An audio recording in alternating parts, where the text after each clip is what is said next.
Gugupitin na niya yan. Para sa aming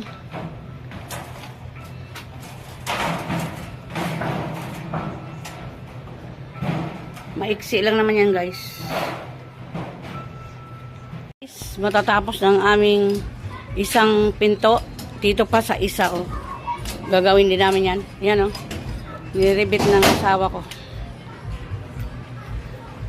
Ayan, guys. Sa kabilang ano naman to. Sa kabilang gate. Ginagawa ng asawa ko yan. Ayan, guys. Oh. Ang aming ginagawa. Ayan. Niribit na siya.